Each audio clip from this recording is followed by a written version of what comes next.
दोस्तों यूट्यूब के हमारे चैनल में आपका स्वागत है। दोस्तों आज हम इस वीडियो में आपके लाए हैं आधुनिक काल का पार्ट 3, जिसमें कि हम आपको आज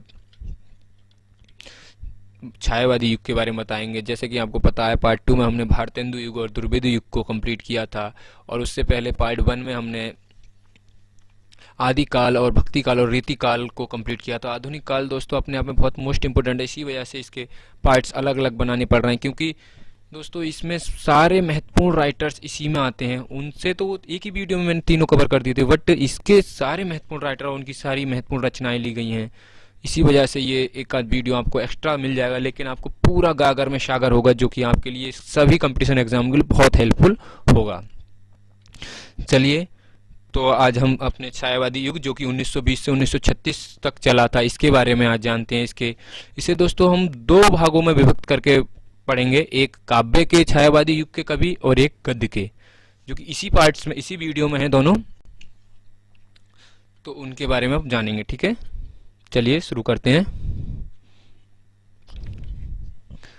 जैसे छायावादी युग का एक दूसरा नाम भी है दोस्तों, पूछा जाता है छायावादी युग का दूसरा नाम शुक्ल युग। जैसे कि आपको पता है भारतेंदु युग का क्या नाम था, गद्य युग। तो ऐसे छायावादी युग का दूसरा नाम क्या था, शुक्ल युग, जो कि जिसका टाइम ड्यूरेशन क्या है 1920 से 1936 तक। और 1920 तक कौन सा चला था, दुर्भेद्य युग 1900 से, और 1850 से 1900 तक कौन सा चला था, भारतेंदु युग। और उससे पहले आपको पता ही है, मैंने उसमें आपको रीतिकाल भक्तिकाल उसमें सब डिवाइड किए हैं, ठीक है। तो इसमें हम आपको आज काव्य के कवि और उनकी प्रमुख रचनाएं, यानी काव्य में जो कवि आते हैं उनमें, इस वाली स्लाइड में हम आपको काव्य के प्रमुख कवि और उनकी प्रमुख रचनाओं के बारे में बताएंगे, जो कि छायावादी युग के ही कवि हैं, सभी काव्य के प्रमुख कवि। तो सबसे ज्यादा महत्वपूर्ण कवि माने जाते हैं जयशंकर प्रसाद, जिसके बारे में आपने जाना होगा, सुने होंगे, इनके रचनाएं भी सुनी होंगी और बहुत इनसे क्वेश्चन पूछे जाते हैं। तो सबसे महत्वपूर्ण छायावादी कवि माने जाते हैं जयशंकर प्रसाद, जिनकी रचनाएं हैं झरना, आंसू, लहर, कामयानी और प्रेम पथिक, ये रचना है। और इनकी कहानी है आंधी, इंद्रजाल, छाया, आकाशदीप। नाटक है चंद्रगुप्त, स्कंदगुप्त, राजश्री और धृष्टबनी। उपन्यास है तितली, कंकाल और इरावती। और इरावती इनका अधूरा उपन्यास है दोस्तों, जो कि इनकी डाइट हो गई, इसी वजह से इनका अधूरा उपन्यास ये रह गया। पूछा जाता है अधूरा उपन्यास जयशंकर प्रसाद का इरावती। तो इन्हें कैसे याद रखें, तो आप जैसे भी आप इन्हें याद रखिए, जैसे कि मैं आपको थोड़ा बहुत लिंक बता देता हूँ। जैसे आपको प्रीवियस वीडियो में आपको अगर पसंद आया है तो आपने ज़रूर, अच्छा लगा है आपको वो लिंक, इसी वजह से आपके कमेंट्स अच्छे आए हैं। उसके बाद झरना, तो आप याद रखिए जयशंकर, यानी शंकर की जो जयकार होती है तो वहाँ पे क्या झरना चलता है, ठीक है। आपको पता होगा शंकर जी के झरना चलता है, क्योंकि जल की धारा बहती है, झरना। और झरना कैसे चलता है, जैसे आंसू पानी जैसे चलता है, ऐसे गिरता है पानी, जैसे आंख से आंसू जो गिर रहे हैं, ठीक है। तो शंकर जी के पास में झरना चलता है और आंसू गिरते हैं, और लहरें सी चलती हैं, यानी झरने में कैसे चलती हैं, लहरें सी, तो लहरें याद रख सकते हैं, ठीक है।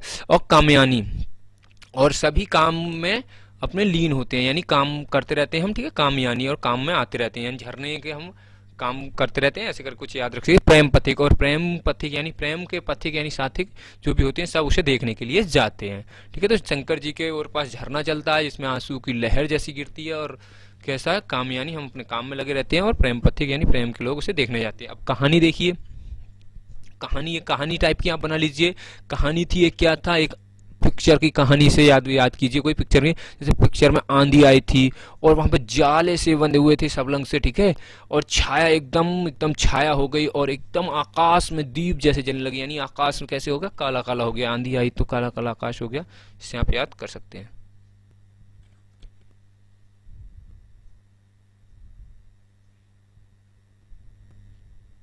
उसके बाद नाटक है इनका चंद्रगुप्त, स्कंदगुप्त, राजश्री और धृष्टबनी। तो नाटक कैसे, चंद्रगुप्त को आपको पता होगा, चंद्रगुप्त की कहानी है वो भी नाटक है, और स्कंदगुप्त की कहानी है वो भी नाटक है, ठीक है। धृष्टबनी और राजश्री पान मसाला आपने सुना होगा, उसकी वो भी एक कहानी है, धृष्टबनी को आप ध्रुव की ईश्वनी ऐसे कुछ भी याद रख सकते हैं। अब इनका उपन्यास बहुत महत्वपूर्ण है, तितली, कंकाल और इरावती। तो तितली आपको पता है, तितली जब मर जाती है उसमें क्या रह जाता है, कंकाल रह जाता है, ठीक है। और इरावती मतलब उड़ भी नहीं पाती, इरावती मतलब तितली उड़ भी नहीं पाती। तो ये सब क्या है इनके उपन्यास। तो तितली में रह जाता है कंकाल और वो उड़ भी नहीं पाती, तो क्या है उनके उपन्यास, ठीक है। अभी इनके बारे में थोड़ा इनके जीवन परिचय भी प्रकाश डालते हैं। जयशंकर प्रसाद, जिनका जन्म 1889 ईस्वी में हुआ था, 1800 और वाराणसी में हुआ था। इनका भी जन्म कहाँ पे हुआ था? वाराणसी में, उत्तर प्रदेश के। इनके पिता का नाम देवकी प्रसाद और मृत्यु हुई थी 1937 में। ठीक है, तो जन्म 1889 में, मृत्यु 1937, पिता का नाम देवकी प्रसाद और इनका स्थान वाराणसी। कहाँ पे हुआ था? वाराणसी में। ठीक है, चलिए नेक्स्ट कवि लेते हैं महादेवी वर्मा जी, की छायावाद की बहुत ही महत्वपूर्ण कवि मानी जाती है महादेवी वर्मा, जिन्हें आधुनिक मीरा भी कहा जाता है दोस्तों। इनकी रचना है यमा, रशिम, नीरजा, निहार, दीपशिखा, संध्या गीत, अतीत के चलचित्र, स्मृति की रेखाएं और गिल्लू। तो इन्हें कैसे याद रखें? तो यामा, ठीक है, तो माँ है, यहाँ को दिख रहा है महादेवी, देवी यानी कि कोई देवी माँ है। ठीक है, तो देवी से हमें इमेज बनानी है, देवी माँ। तो देवी माँ, ये माँ हम कहते हैं ना, ये माँ मुझे ये दिला दे, माँ मुझे दिला दे। ठीक है, तो देवी माँ। रश्मि यानी कि हम उनसे हमेशा प्रार्थना करते हैं, रस में मतलब अपने प्रार्थना करते हैं। नीरजा, ठीक है, नीर जा, और माँ भी कैसी होती है? जैसे नीरजा, एकदम अच्छी कटुट, एकदम बढ़िया। ठीक है, नीरजा मतलब नीरज, कुछ जो भी देने को होते हैं माँ दे सकती है, तो नीरजा। निहार, और भूखे मुंह नहीं देती, नी मतलब ना, हार मतलब भूखे मुंह, हमें हार कुछ नहीं खाना मतलब वो करती। ठीक है, खाना कुछ देती है, भूखे नहीं रहने देती। दीपशिखा, और दीप के सीख जलते हैं उनके माँ के और पास ज्योति जलती है ना, तो दीपशिखा। संध्या में उनके गीत भी गाए जाते हैं, किसके? देवी माँ के। तो हम कह सकते हैं संध्या गीत। और उसके अतीत के चलचित्र और उनके चलचित्र, यानी कि उनके चारों तरफ के चित्र लगे हुए होते हैं देवी माँ के। मंदिर का एक इमेज बना के चलना, ये माँ हम मंदिर में गए थे, वहां से प्रार्थना की। और नीरजा यानी कि उनसे कुछ मांगा, और निहार यानी खाली मुंह अपने गए थे। ठीक है, और उनके दीप शिखा, उनके दीप जल रहे थे, और संध्या में गीत भी गाए जा रहे थे, और उनके चारों तरफ चित्र भी थे, स्मृति की रेखा। और उन्होंने हमारी रेखा स्मृति की लिखी कि आप एक अच्छे गिल्लू, यानी कि गिल्लू यानी कि खिल उठोगे, आप गिल्लू से खिल्लू। ठीक है, आप खिल उठोगे, यानी कि आप एक महान कंपटीशन एग्जाम में पास होगे और टॉपर बनोगे। ऐसे करके कोई भी आप अपनी इमेज बना सकते हैं। ये है हमारी महादेवी वर्मा, जो कि इन्होंने एक अपना अच्छी वो लिखी थी। बे मुस्कुराते फूल नहीं जिनको आता है मुस्कुराना, बे तारों के दीप नहीं जिनको भाता है बुझ जाना। यानी कि उन्होंने कितनी अच्छी बात लिखी थी। बे मुस्कुराते फूल नहीं जिनको आता है मुस्कुराना, यानी वे फूल नहीं जिन्हें आता है मुस्कुराना, वे तारों के दीप नहीं जिनको भाता है मुरझाना। यानी कहने का सेंस इसका ये है दोस्तों कि आप अगर एक आध एग्जाम में आप फेल भी हो रहे हो तो आप निराशा मत होइए।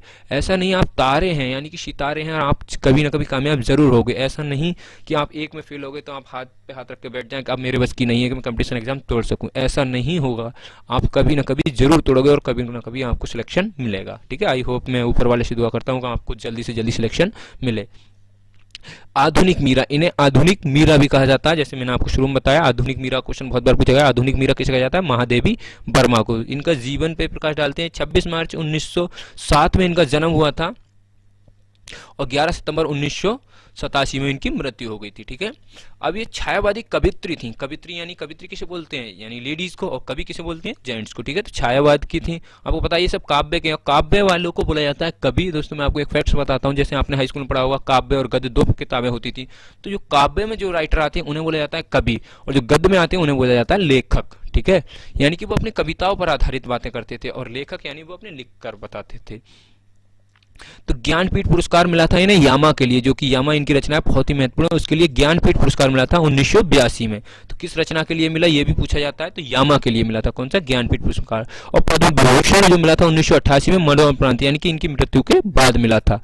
और ये पद्म विभूषण दूसरा सर्वोच्च सम्मान पुरस्कार होता है। पद्म विभूषण दूसरा होता है, और सबसे पहला आपको पता ही होगा सर्वोच्च पुरस्कार कौन सा होता है? भारत रत्न। और तीसरा होता है पद्म भूषण, और दूसरा होता है पद्म विभूषण। तो दूसरा पुरस्कार मिला था इन्हें पद्म विभूषण। और यामा के लिए कौन सा मिला था? ज्ञानपीठ पुरस्कार। यामा हम कहते हैं, महादेवी वर्मा हमारी माँ है, तो यामा ऐसे याद रख सकते हैं। सुमित्रा नंदन पंत, तो सुमित्रा, तो मित्रा यानी कि यहाँ पे आपको दिख रहा होगा मित्र, बीच में आपको क्या लिखा हुआ दिख रहा होगा? मित्र। तो सुमित्र यानी अच्छा मित्र। तो अच्छे मित्र क्या? चिदम्बरा यानी दमबरा, धमबरा। मेरे मित्र के अंदर क्या है? दमबरा। तो याद रख सकते हैं चिदम्बरा, यानी कि मेरे मित्र के अंदर क्या है? दमबरा। पल्लव यानी पल में आ जाता है, पल्लव यानी पल में आ जाता है, जैसे ही मैं फोन करूं वैसे ही आ जाता है मेरा मित्र। तो मित्र में बड़ा, दम बड़ा, पल में आ जाता है। बीड़ा, और कोई भी बीड़ा उठा सकता है मेरे लिए, कोई भी बीड़ा उठा सकता है। गुंजन, गुंजन यानी कि गूंजता रहता है हमेशा मेरे नाम की माला। लोकायतन, लोकायतन, लोकायतन को आप याद रखिए, लोक में यतन, यानी कि लोक में उसके जैसा कोई नहीं है। तो लोकायतन कौन? मेरा मित्र। तो मित्र में दम बड़ा पल में आ जाता है और बीड़ा उठाता है मेरी सब और गुंजता रहते हैं मैं हमेशा उसकी लोक में माला या लोकायतन, ऐसे याद रख सकते हैं। ये सुमित्रानंदन पंत जी, जिनका जन्म हुआ था 20 मई 1900 में, पूरे 1900 में इनका जन्म हुआ था और मृत्यु हुई थी।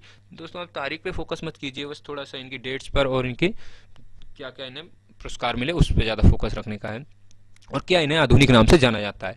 तो 1900 में इनका जन्म हुआ और मृत्यु हुई थी 1977 में, यानी 77 साल के बाद इनकी मृत्यु हुई थी, ऐसे याद रख सकते हैं।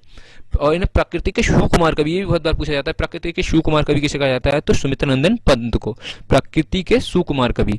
जैसे आधुनिक मीरा किसे कहा जाता था? महादेवी वर्मा को। तो प्रकृति के शिव कुमार कवि किसे कहा जाता है? सुमित्रानंदन पंत को। इन्हें भी ज्ञानपीठ पुरस्कार मिला था 1968 में चिदम्बरा के लिए। किसके लिए मिला था? चिदम्बरा, चिदम्बरा के लिए 1968 में ज्ञानपीठ पुरस्कार मिला था। साहित्य अकादमी पुरस्कार भी मिला था 1960 में काला और बूढ़ा चांद के लिए, काला और बूढ़ा चांद के लिए। कौन सा? साहित्य अकादमी पुरस्कार। लेकिन चिदम्बरा यानी दम बड़ा था मेरे मित्र में, ऐसे याद रखिए, दम बड़ा था मेरे मित्र में, कब मिला था? 1968 में। और शिव कुमार कवि यानी कवि थे, कवि है मेरा मित्र कैसा? कवि, ऐसे याद रख सकते हो, ठीक है, चिदम्बरा। अगले हैं सूर्यकांत त्रिपाठी निराला। तो सूर्यकांत त्रिपाठी निराला ये हैं, इनके थोड़े जीवन पे प्रकाश डालते हैं। सूर्यकांत त्रिपाठी निराला, इनका जन्म हुआ था 21 फरवरी 1896 में, 21 फरवरी 1896 में, और मृत्यु हुई थी 15 अक्टूबर 1961 में, 15 अक्टूबर 1961 में। क्रांतिकारी कवि कहे जाते हैं। ये कैसे कवि कहे जाते हैं? क्रांतिकारी कवि। वो शिव कुमार कवि और आधुनिक भी रहा, ये क्रांतिकारी कवि। आनंद मठ, ठीक है, जिससे हमारा लिया गया है भारतीय गीत, यानी वंदे मातरम जो लिया गया आनंद मठ से लिया गया, उसे हिंदी में अनुवाद इन्होंने किया था। किसने? सूर्यकांत त्रिपाठी निराला ने। यानी कि वो पहले संस्कृत में होगा, जिस भाषा में भी था वह संस्कृत में माना जाता है, तो उसे हिंदी में अनुवाद किसने किया था? सूर्यकांत त्रिपाठी निराला ने, ठीक है। चलिए इनकी रचना देखते हैं। सूर्यकांत त्रिपाठी निराला, तो निराला यानी कि निराला है। निराला क्या? अनामिका, मीका, ठीक है। तो मीका यानी कि आप याद रख सकते हो अना, मिका, मिका मतलब मिल्का, ठीक है, मिल्का से मिल्का, मिल्का सिंह को आप जानते होंगे, रेसर है। तो मिल्का क्या? निराला है, इसी वजह से उसने रेस मारी थी, इसी वजह से उसकी पिक्चर बनी। मिल्का क्या? निराला है। परिमल, और वो किसी परिमल यानी कि परमल, परमल याद रख सकते हो, परमल खाता है, परमल मतलब खाने वाले परमल, ठीक है। तो मिलकर निराला है और परमल खाता है। अपार है उसके अंदर, ताकत कैसी है आपको पता है, स्टेमिना उसके अंदर अपार है, तभी तो रेसर अच्छे कहलाए वो, ठीक है, इसी वजह से उसकी पिक्चर बनी है। तो अपार, अपार, ठीक है, अपार है। नए पत्ते यानी कि नए नए नए युवाओं में भी इस चीज का अपना होना चाहिए, तो नए पत्ते। अनामिका, अनामी, अनामीना, ठीक है, इसका कुछ बना लेना आप। गीतिका, और सभी इसी वजह से मिलकर क्या गाते हैं? गीत गाते हैं। मिलकर निराला है, निराला है, ठीक है। तो मिलका, अनामिका, निराला है। सूर्य पे निराला है। बेला, तो बेला को भी आप कैसे बना सकते हैं? तो बेला यानी कि बेला भर के वो दूध पीता था, ऐसे कुछ आप इमेज बना सकते हैं, ठीक है। तो आप इसकी थोड़ा बहुत अपने हिसाब से याद कीजिए दोस्तों, ये याद ही करने हैं आपको, सब मोस्ट इंपोर्टेंट्स ली गई हैं, सब प्रीवियस ईयर में कहीं ना कहीं पूछी गई हैं। चलिए अब मैं आपको छायावादी युग के गद्य के कवि बताता हूँ, जो गद्य के लेखक हैं। अब गद्य में क्या बोले जाते हैं? लेखक। और मैंने आपको बताया काव्य में क्या बोले जाते हैं? कवि। तो गद्य के लेखक और उनकी प्रमुख रचनाएं। तो आचार्य रामचंद्र शुक्ल, जैसे शुक्ल जो युग जो कहा जाता है वो रामचंद्र शुक्ल के नाम से पड़ा है। शुक्ल युग कौन सा? छायावादी युग का दूसरा नाम क्या है? शुक्ल युग, और जो रामचंद्र शुक्ल के नाम पर। तो आपको 3 युग के नाम पता होना चाहिए। महावीर प्रसाद द्विवेदी के नाम पर कौन सा युग पड़ा था? द्विवेदी युग। भारतेंदु युग के नाम पर भारतेंदु हरिश्चंद्र के नाम पर, और शुक्ल युग यानी कि रामचंद्र शुक्ल के नाम पर, ठीक है। छायावादी युग का ही दूसरा नाम क्या है? शुक्ल युग। तो ये सब मैंने आपको प्रीवियस वीडियो में बताया है, जो जो पढ़ाए हैं पार्ट्स। तो इनके निबंध हैं चिंतामणि और रश्मिमासा, बहुत ही इंपॉर्टेंट से 2 ही निबंध अच्छे माने गए इनके, चिंतामणि और रश्मिमासा, जो कि रामचंद्र शुक्ल की है। चिंतामणि और रश्मिमासा यानी रामचंद्र को क्या थी? राम से याद रखो, राम श्री रामचंद्र जी, तो उन्हें क्या थी? चिंता थी, क्योंकि उनकी सीता जी, सीता माता को रावण जब उठा के ले गया था, अगवा कर मतलब, तो उन्हें चिंता थी, तो चिंतामणि यानी चिंतामणि। और रश्मिमासा, और वो रस में मतलब आप कैसे शोक रस में से, रस आपको पढ़ा होगा, शोक रस में वो मीमांसा होगा यानी डूब गए थे, यानी दुख में ही, पीड़ा में थे, ठीक है। हिंदी साहित्य का इतिहास, और हिंदी साहित्य के इतिहास में राम को कौन नहीं जानता? हमारे हिंदुस्तान में कौन रामचंद्र जी को नहीं जानता? हर कोई जानता है उन भगवान को। तो हिंदी साहित्य का इतिहास ऐसे याद रख सकते हैं। तो रामचंद्र शुक्ल। चलिए इनके जीवन परिचय पर थोड़ा प्रकाश डालते हैं। रामचंद्र शुक्ल, इनका जन्म 1884 ईस्वी में हुआ था, बस्ती जिले के अगौना नामक ग्राम में, बस्ती जिले के अगौना नामक ग्राम में हुआ था। पिता का नाम चंद्रवली शुक्ल, पिता का नाम चंद्रवली शुक्ल, और मृत्यु हुई थी 1941 में। मृत्यु कब हुई थी? 1941 में। जन्म 1884 में और मृत्यु 1941 में। चंद्रवली शुक्ल अगौना नामक ग्राम में, ठीक है, अगौना नामक जिले में, बस्ती जिले के अगौना नामक ग्राम में हुआ था। और चंद्रावली शुक्ल। गद्य काल का दूसरा नाम शुक्ल युग इन्हीं के नाम पर पड़ा, यानी जो शुक्ल युग है जो इनका नाम है वो इन्हीं के नाम पर पड़ा, गद्य काल का दूसरा नाम शुक्ल युग। ठीक है, दूसरे हैं बाबू गुलाब राय। तो बाबू गुलाब राय के दो ही महत्वपूर्ण हैं, मेरे निबंध और मेरी असफलता। मेरी असफलता बहुत बार पूछा गया है दोस्तों। तो गुलाब, जब आपको ये याद रखना है, जब आप फेल होते हैं, कोई भी असफल होते हो, तो आप क्या करते हो, गुलाब का फूल ले लिया, उसकी पंखुड़ियां तोड़ तोड़ के डालते रहते हो, यानी मैं सफल हो गया, असफल हो गया, तो मेरी असफलताओं के कारण क्या बन गया, गुलाब। ऐसे याद रख सकते हैं, गुलाब का फूल ले लिया, उसकी पंखुड़ियां तोड़ रहे हैं, तो मेरे असफलता कब हुआ था, असफल में गुलाब तोड़ रहा था तब। ठीक है, और यही मेरा क्या बन गया, फिर निबंध बन गया। निबंध का मतलब मेरी यही कहानी बन गई। ठीक है, तो निबंध, तो निबंध क्या है, बाबू गुलाब राय का मेरा निबंध और मेरी असफलता क्या, आत्मकथा। ठीक है, मुंशी प्रेमचंद बहुत ही इंपोर्टेंट लेखक हैं छायावादी युग के, गद्य काल के, जिनने काफी उपन्यास और काफी कहानीकार उपन्यासकार माने जाते हैं। इनका उपन्यास है प्रेमा, सेवा सदन, प्रेमाश्रम, गबन, गोदान, रंगभूमि, निर्मला और कायाकल्प और मंगलसूत्र। मंगलसूत्र जो है इनका अधूरा उपन्यास है। जैसे कि आपको पता होगा जयशंकर प्रसाद का एक अधूरा उपन्यास था, वैसे ही इनका भी एक अधूरा उपन्यास है। ठीक है, कहानी है कफन, ईदगाह, बड़े घर की बेटी, मानसरोवर और पूस की रात, ये सब इनकी कहानी है। ठीक है, तो चलिए इनकी भी थोड़ा स्टोरी से हम याद करते हैं ताकि हमें लिंक से कुछ याद हो जाए। तो आपको प्रेमा, एक तो आपको इसमें लिंक ढूंढना है, प्रेमा आपको वर्ड मिलेगा इसमें, प्रेमा जब भी मिले तो प्रेम मिले तो उसका बताया था, अगर प्रेमा मिले, प्रेमा, ठीक है, आप पे भी डंडा, तो प्रेमा किसका होगा, मुंशी प्रेमचंद का। तो प्रेमा आपको दो जगह दिख रहा है, प्रेमा और प्रेमाश्रम, तो आप इजी पहचान सकते हैं किसका है, मुंशी प्रेमचंद। और सदन मतलब घर, तो प्रेम हमारे घर में, सदन किसका पर्यायवाची, घर का, तो हमारे घर में क्या होना चाहिए, सदा प्रेम होना चाहिए, तो प्रेमचंद की, यानी सदन यानी घर में प्रेम होना चाहिए। और गबन यानी कि कोई दुका, मतलब गबन करने वाली चीज ऐसी नहीं होनी चाहिए, कोई चीज हमसे दुकाए। और गोदान, और हमें गौ का दान करना चाहिए, यानी गायों का दान करना चाहिए। ठीक है, रंगभूमि, और भूमि का रंग भी कैसा होना चाहिए, प्रेम भरा होना चाहिए, तभी हरी भरी भूमि होगी, तभी तो प्रेम की भावना जगेगी। और निर्मला, और हमारा मन भी निर्मल होना चाहिए, एकदम अच्छा शुद्ध और साकार होना चाहिए। ठीक है, काया कल्प, और काया में कल्प होना चाहिए, हमारे प्रेम की भावना होगी तो हमारा काया एकदम कल्प अच्छा चलेगी। ठीक है, और मंगल सूत्र, और प्रेम में आपको पता है जब प्रेम ज्यादा ही मजबूत बन जाए तो क्या होता है, उनकी मैरिज हो जाती है, तो मैरिज में क्या जरूरत पड़ती है, मंगल सूत्र की जरूरत पड़ती है। तो प्रेम से याद रखो, तो जब प्रेम मजबूत होता है तो क्या बन जाती है, शादी की ओर हो जाते हैं, और शादी में जाके क्या जरूरत पड़ती है, मंगल सूत्र हिंदुओं में। तो मंगल सूत्र किसका, इनका अधूरा उपन्यास है। अधूरा उपन्यास कौन सा है, मंगल सूत्र। कहानी कफन, तो एक कहानी आप बना दीजिए, कोई व्यक्ति है उसके कफन, कहाँ ईदगाह, ईद के गाह पे, बड़े घर की बेटी थी, उसके कफन के लिए ईदगाह पे मानसरोवर में गई थी पूस की रात को, यानी बड़े घर की बेटी ईदगाह पे कफन लेने गई थी मानसरोवर में पूस की रात को, ऐसे याद रख लीजिए, बड़े घर की बेटी मानसरोवर में गई थी ईदगाह को पूस की रात को। ठीक है, कैसे भी आप याद रख लीजिए इसे। ये है मुंशी प्रेमचंद जी, इनके ही नाम पर दोस्तों भारत सरकार ने एक टिकट जारी किया है, 30 रुपए का जो टिकट है मुंशी प्रेमचंद के नाम पर ही है, जैसे 30 रुपए के लिए भारत सरकार ने प्रेमचंद के नाम पर ही टिकट है। ठीक है, तो आपको पता होना चाहिए कितने रुपए का टिकट, 30 रुपए का टिकट। ठीक है, इसी वजह से मैंने ये टिकट वाला ही फोटो इनका लिया है। इनका जन्म 31 जुलाई 1880 में हुआ था, और इनकी मृत्यु 1936 में, 8 अक्टूबर 1936 में। स्थान है वाराणसी में इनका जन्म हुआ था, उत्तर प्रदेश के वाराणसी में। ये क्वेश्चन पूछा जाता है प्रेमचंद जी का जन्म कब हुआ था, तो वाराणसी में। ठीक है, कहाँ पे हुआ था, वाराणसी में। कब हुआ था, 1880 में। मृत्यु कब हुई थी, 1936 में। पिता का नाम था अजयाब राय।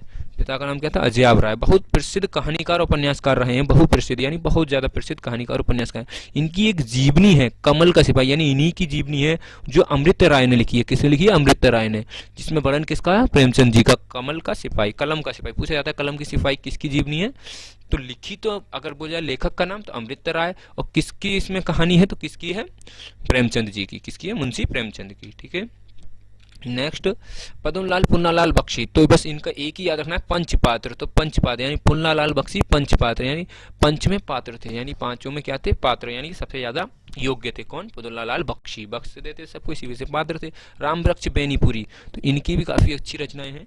जंजीरें और दीवारें, यानी राम वृक्ष, राम के वृक्ष में क्या बनी हुई थी, जंजीरें थी और दीवारें थी उसके उस पास। चिता के फूल, ठीक है, तो चिता के फूल को याद रख सकते हैं आप, चिंता के फूल थे, राम जी को कैसे थे, चिंता आती थी। ठीक है, तो चिता के फूल यानी चिंता। गेहूं बनाम गुलाब, बहुत ही इंपोर्टेंट रखना है, बहुत बार पूछी गई, गेहूं बनाम गुलाब, राम वृक्ष बेनपुरी। और वृक्ष के क्या, गेहूं भी होते हैं, गुलाब के भी वृक्ष होते हैं, तो ऐसे याद रख सकते हैं, वृक्ष किसके होते हैं, गेहूं के और गुलाब के, तो राम वृक्ष बेनीपुरी। और अम्पाली, अमपाली मतलब अम्बापाली, अम्बापाली को कैसे भी आप याद रख लिख सकते हैं। तो पाली थी कि उन्होंने क्या, सीता जी बाद में पाली थी, नहीं पाली थी राम जी ने, तो राम वृक्ष मैनपुरी, ठीक है, वृक्ष के नीचे बैठे थे। चलिए अब इनका प्रीवियस ईयर के टेस्ट लगाते हैं जो कि गत वर्ष क्वेश्चन पूछे गए हैं। सारे इंपोर्टेंट और महत्वपूर्ण क्वेश्चन है छायावादी युग के शुक्ल युग के टेस्ट, ठीक है। छायावादी युग का दूसरा नाम ही क्या है, शुक्ल युग। आप फोकस करके आराम से एक बार इस चीज़ को दोबारा देख लीजिए दोस्तों, उसके बाद ही आप टेस्ट लगाइए। एक बार में आपको समझ में नहीं आए तो एक बार दो बार और देखिएगा, ताकि आपको बिल्कुल सिंपल तरीके से समझ में आ जाए। और अपने नोट्स जरूर बना लीजिएगा, बहुत ही इंपॉर्टेंट फैक्ट्स हैं, इससे बाहर आपको साहित्य, हिंदी साहित्य से नहीं पूछा जाएगा। चलिए पहला क्वेश्चन है, निम्न में से कौन से कवि छायावादी कवि हैं। तो छायावादी कवि आपको बताना है। तो हमें पता है, सबसे पहले हमने नाम पढ़ा था जयशंकर प्रसाद, महादेवी वर्मा, यही सब क्या है, छायावादी के कवि, ठीक है। तो छायावादी कवि पूछा है दोस्तों, तो इसका आंसर होगा जयशंकर प्रसाद, ठीक है। रामचंद्र शुक्ल युग के हैं, ठीक है। अगर पूछा जाए शुक्ल युग के तो रामचंद्र शुक्ल लगाओगे, लेकिन छायावादी कवि पूछा जाए तो छायावाद के जयशंकर प्रसाद होंगे, ठीक है। क्योंकि मैंने बताया कवि, उन्हें क्या बोलते हैं, कवि, और यहाँ पे होता लेखक, तो हम बताते रामचंद्र शुक्ल। ये फैक्ट्स मैंने आपको बताया। यामा की रचयिता कौन है, यामा हमें याद करी थी महादेवी वर्मा, ठीक है। तो ये ऐसे याद हो जाएगा आपको, यामा बोला था, यामा यानी महादेवी वर्मा। आचार्य रामचंद्र शुक्ल का जन्म कब हुआ, कितना अच्छा क्वेश्चन है दोस्तों। देखो क्वेश्चन इससे भी आ जाते हैं इनके बर्थडे, इसी वजह से हमने इनके जीवन परिचय भी प्रकाश डाला। तो हमें पता था 1884 ईस्वी में बस्ती जिले के अगौना नामक ग्राम में इनका जन्म हुआ था। तो 1884 ईस्वी में बस्ती जिले के अगौना नामक ग्राम में हुआ था। पिता का नाम क्या था, चंद्रवली शुक्ल, ठीक है। नेक्स्ट लेते हैं चिदम्बरा, दम्बरा, मैंने बताया था ना, दम्बरा किसके अंदर दम्बरा था, मेरे मित्र के अंदर था दम्बरा, क्योंकि उसने बीड़ा उठाई थी मेरी, तो मित्र यानी मित्र। कहाँ पे अब मित्र वर्ड ढूंढ लीजिए आप, तो सुमित्रा, मित्रा लिख रहा है ना मित्र, तो सुमित्रा नंदन पंत, ठीक है। आई होप कि आपको समझ में आ रहा होगा। निम्नलिखित में से कौन सा नाटक जयशंकर प्रसाद का, तो जयशंकर प्रसाद के नाटक आपको पता होगा गिल्लू, यानी गिल्लू कहाँ पे था, हमने खिल उठे थे जब माँ ने हमारे बलिदान दिया था, तो गिल्लू ये तो है नहीं। चंद्रगुप्त तो स्कंदगुप्त, ऐसे गुप्त वाले कुछ नाटक हमने इनके पढ़े थे, ठीक है। तो आप गुप्त वर्ड भी आपको याद रखना है, गुप्त वर्ड ज्यादातर जयशंकर प्रसाद के हैं। ये मैं आपको एक लिंक बता रहा हूँ, सॉरी उससे मैं बताना भूल गया, ये लिंक है इनके वर्ड में, गुप्त आपको मिल जाएगा, ठीक है। तो जयशंकर प्रसाद के, स्कंदगुप्त और ये सब जयशंकर प्रसाद के, ठीक है, गुप्त जो वर्ड मिल जाए। परिमल आपको पता होगा, तितली इन्हीं की है, जयशंकर प्रसाद की कहानी है, ठीक है। नेक्स्ट लेते हैं, सॉरी, जयशंकर प्रसाद का अधूरा उपन्यास कौन सा है, तो तितली, कंकाल, आंसू और इरावती। तो हमें पता था इनका आखिरा कौन सा था, इरावती था, इसी वजह से उपन्यास क्या था, इरावती अधूरा रह गया था, ठीक है। तो वही हमने बताया था, बत्ती यानी कि पूरी बत्ती नहीं पढ़ पाई, कैसे करके मैंने आपको बताया था कुछ, उसी से आप याद रखते हैं इरावती, डायरेक्ट वैसे याद रखें, मुझे तो डायरेक्ट याद है, इरावती इनका आखिरा उपन्यास है अधूरा। और उनका कौन सा है, मंगलसूत्र, किसका, प्रेमचंद का, ठीक है। नेक्स्ट है कामयानी के रचयिता, तो काम में आए थे, कौन आए थे, शंकर जी के काम में हमें पता था, फुहारा चल रहा था, झरना था, लहरें थी, तो वहां पे हम काम कर रहे थे, ठीक है। तो कामयानी जयशंकर प्रसाद। निराला निम्न में से कौन सी रचना है, तो निराला। अब देखिए निराला की कौन सी है, आपको पता था मेरे, निराला था कौन था, मीका यानी मिला था, ठीक है, मीका, तो अनामिका इनकी निराला की, सूर्यकांत त्रिपाठी निराला की रचना है। महादेवी वर्मा का जन्म, आपने फोकस नहीं किया होगा महादेवी वर्मा के जन्म पे, तो आई होप कि आपको वो भी देखना चाहिए था। इस वजह से मैंने सब जीवन परिचय के क्वेश्चन इसमें रखे हैं, ठीक है, ताकि पूछे जाते हैं क्वेश्चन, मैंने अपनी तरफ से नहीं लिए हैं, सब क्वेश्चन पूछे गए हैं दोस्तों। तो महादेवी वर्मा का जन्म हुआ था 1907 ईस्वी में हुआ था, ठीक है दोस्तों, 1907 ईस्वी में महादेवी वर्मा का जन्म। नेक्स्ट है मुंशी प्रेमचंद का उपन्यास, अधूरा उपन्यास कौन सा है, तो आपको बताया था अधूरा, जब प्रेमचंद प्रेम पूरा हो जाता, अधूरा रह गया था, फिर उन्होंने मंगलसूत्र मंगवा लिया और शादी कर ली थी, तो मंगलसूत्र अधूरा उपन्यास मंगलसूत्र। मेरी असफलता है, हम सफलता असफल हुए तो क्या कर रहे थे, हमें याद होगा आपको, असफल हुए तो गुलाब का फूल लिया था, उसकी पंखुड़ियां तोड़ रहे थे, ठीक है। तो मेरी असफलता किसकी है, बाबू गुलाब राय को याद आ रहा होगा, ठीक है। तो लिंक से यहाँ पे याद रखो, ईदगाह गई थी बड़े घर की बेटी, और ये सब हमने पढ़ा था किसके, प्रेमचंद की, उसमें पढ़ा था बड़े घर की बेटी और ईदगाह, मुंशी प्रेमचंद। नेक्स्ट है सुमित्रानंदन पंत को किस कृति के लिए ज्ञानपीठ पुरस्कार मिला? बहुत अच्छा क्वेश्चन है, मैंने आपको नोट्स में दिखाया था। सुमित्रानंदन पंत यानी कि मित्र में क्या था, दम बड़ा था, दम बड़ा 1968 में जो मिला था, ठीक है, 1968 में चिदम्बरा के लिए, तो दम बड़ा चिदम्बरा के लिए मिला था सुमित्रानंदन पंत को। यामा कीर्ति के लिए ज्ञानपीठ पुरस्कार मिला, यानी यामा, यामा यानी महादेवी वर्मा, यामा माँ को, महादेवी माँ को ही बोलते हैं हम माँ, ठीक है, तो यामा यानी महादेवी वर्मा, तो महादेवी वर्मा को मिला था ज्ञानपीठ पुरस्कार। और एक और मिला था इन्हें, कौन सा, पद्म विभूषण, जो भारत का दूसरा सर्वोच्च पुरस्कार है, ठीक है, मरणोपरांत मिला था। गिल्लू किसकी रचना है? गिल्लू, गिल्लू मतलब खिल्लू, खिल्लू में खिल उठाता, क्योंकि हमें माँ के दर्शन हो गए थे तो खिल उठाता, तो महादेवी वर्मा, ठीक है। नेक्स्ट लेते हैं चिंतामणि, तो चिंता की मणि, ठीक है, तो चिंतामणि किसकी रचना है? आपको पता होगा, चिंता राम जी को, किसको चिंता थी? राम जी को चिंता थी, क्यों थी? क्योंकि उनकी सीता जी खो गई थी, तो इसी वजह से राम जी को क्या थी? चिंता। तो रामचंद्र शुक्ल, क्या हो जाएगा? रामचंद्र शुक्ल। गोदान और गबन, तो गोदान और गबन किसकी थी?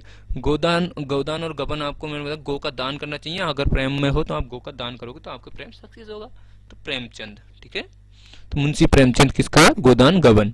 छायावादी युग की समय सीमा अवधि, हमने शुरू में आपको हाइलाइट्स करके दिखाया था छायावादी युग का, तो क्या था, हमें सभी याद हो तो आप वेरी इजी कर सकते हैं, एक के बाद एक ही है दोस्तों। 1850 से 1900 तक भारतेंदु युग, 1900 से 1920 तक द्विवेदी युग, और 1920 से 1936 तक छायावादी युग। तो आप ऑप्शन देख सकते हैं, ऑप्शन नंबर डी, 1920 से 1936 तक छायावादी युग।